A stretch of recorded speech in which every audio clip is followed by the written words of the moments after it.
Oh shit, there's 2 cops over there.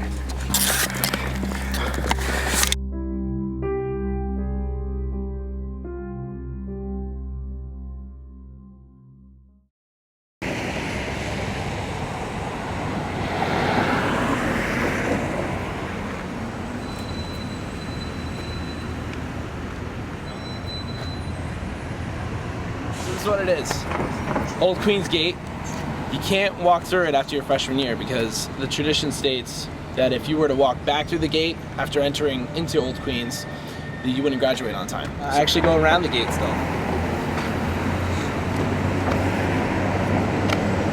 Rutgers has always been a big part of my life because my parents met at Rutgers. They actually met in Quad 2, and they got married at Voorhees Chapel. So without Rutgers, I wouldn't be alive, if that makes sense. It's just amazing. A lot of members of my family are actually Rutgers undergrads. Check this out. This is the signing of the Old Queens Charter up here. Why do they call him William the Silent? Well, story goes, when a virgin walks past a statue, he whistles. He's never whistled. I feel connected to tradition here at Rutgers through the Rutgers University Glee Club. That's kind of why I do these events and these customs. The Rutgers-Princeton rivalry started in the 1800s because they were both New Jersey schools. And when you have 2 schools that close together, there's bound to be some butting of heads. We're standing on history. Think about how cool that is. Our university's been here since the beginning. We were in the Revolutionary War. Rutgers had a cannon on its campus that was used during the Revolutionary War and the 1812 War.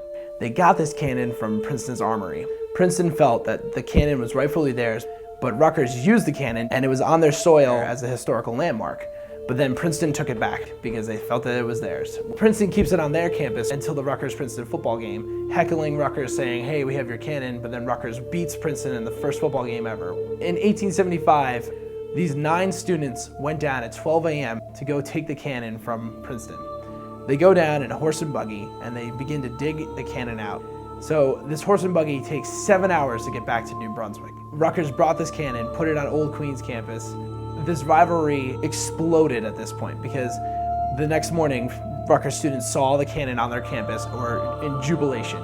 But back at Princeton, they started freaking out saying, oh my God, our cannon's gone. Princeton obviously doesn't like this because it's been on their campus for so long and they've been heckling Rutgers for so long that they begin to organize to try and take the cannon back from Rutgers again.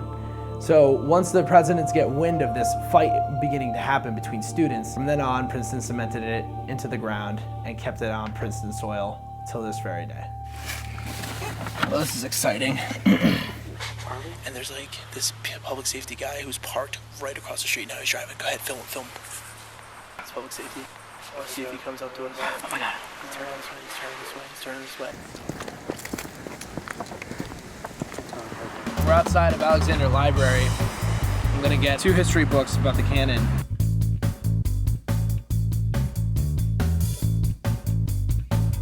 Alright, we found what we were looking for. They have the chapters in the book. It's like here's the Rutgers in the Civil War. They have the birth of intercollegiate football. It's like another chapter, and then the Cannon War. They literally have the whole story of the Cannon War right in here. I think it's just amazing. I think it's so. Just being a student here, I'm really proud to be a Rutgers student. I always have to get reminded of that. But yeah, I'm definitely proud to be here. You know, I find it funny that our original color was orange, and then once Princeton had it, I guess fine, we'll switch to red. It has a sense of royalty to it and power, like Scarlet Knight. We're the Scarlet Knights, and they're the Tigers. I think the red Rutgers, I mean, it's so cool to go to a football game and see a sea of red. There's nothing like it. All right, so it's a straight shot from the street. Right here, this is where the bookstore is. You walk straight up, literally a straight line, and the cannon's right here. Great escape route or walk away route. You're not going to run away. You're just going to dump and act like nothing happened. Either go down the road. You could either continue going down the road, or you could go this way through the Tigers. Or the Bears. My counselors from my school had come to Rutgers, which was weird because it's Texas. And so like she heard I was going to Rutgers. This is the first time anyone from my high school had ever gone to Rutgers. So she pulled me into her office, talked to me, and she was like, The first story she told me about Rutgers was that her sister had gone to Princeton to paint the cannon and gotten arrested. They're so pretentious here. They just think they're better than everybody else. But they're not. Just because they're Ivy League shouldn't mean that they have to be like $50,000 a year. It's completely absurd. I hate this place. Good morning, Princeton.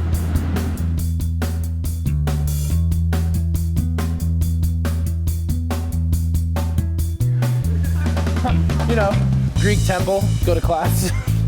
Oh yeah, I gotta go to class now. I gotta go talk to Zeus. If you come look closely at the dirt,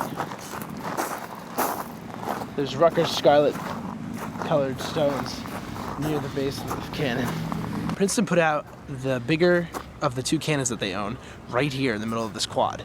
This is what I like to call the decoy cannon. It's the bigger cannon. They own two cannons, but Rutgers stole the smaller cannon, which happens to be over there in a secret spot.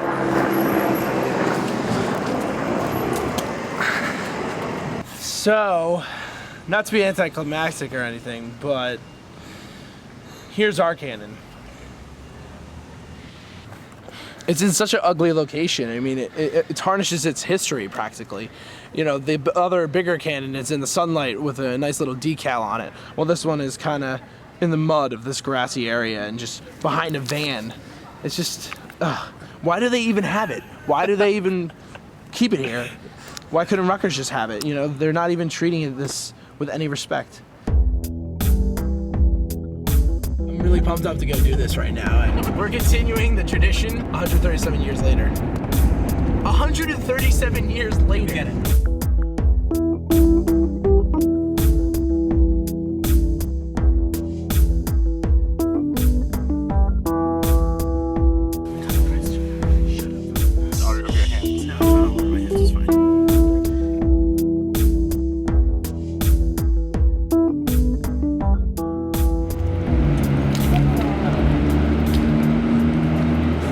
Scoped out the area, and there was a public safety officer watching where we were.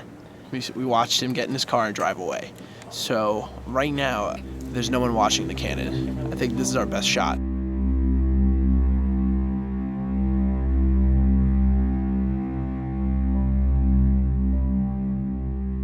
My heart is like, it's from my chest. That's not up there. They look great. They're like holding hands and shit.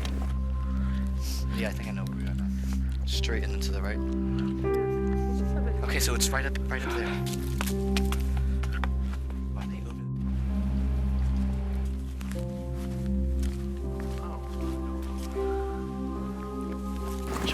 Right.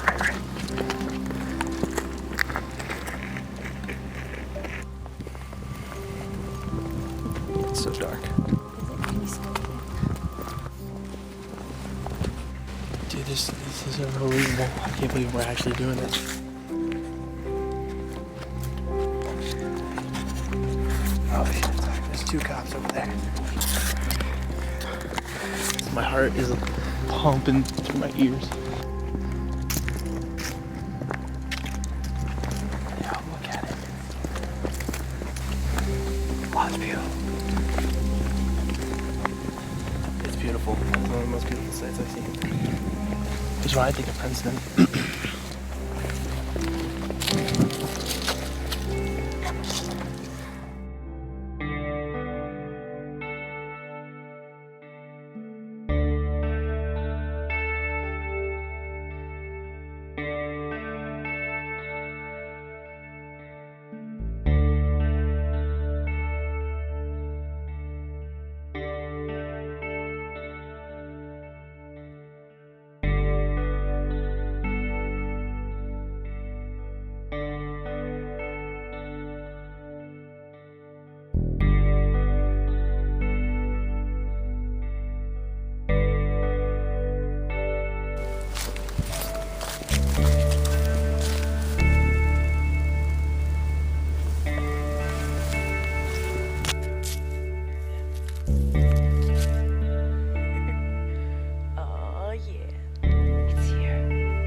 do something like painting the cannon or keeping these Princeton-Rutgers rivalries alive, it means a lot because we're connecting something to the past that is lost and it shouldn't be lost. If Princeton came and painted our cannon, yeah, I'd be mad, obviously, but I would be happy that the rivalry still lives. Tradition is important. If we don't remember and respect the things that define who we are, then we'll have nothing to set us apart from the 1,000 other colleges in this country. And Rutgers is so rich in its history that students should be proud of it and embrace it.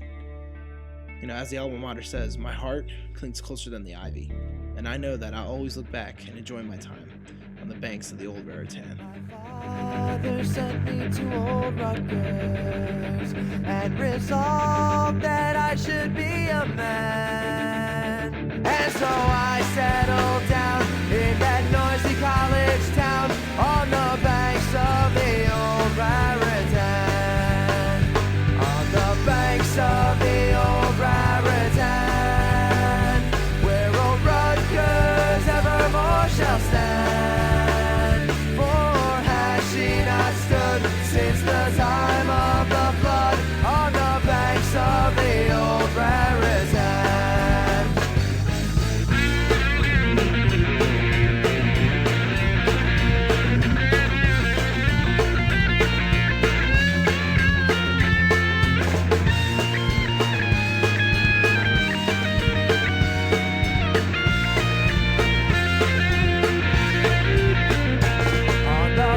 Of the old Raritan, where old Rutgers evermore shall stand.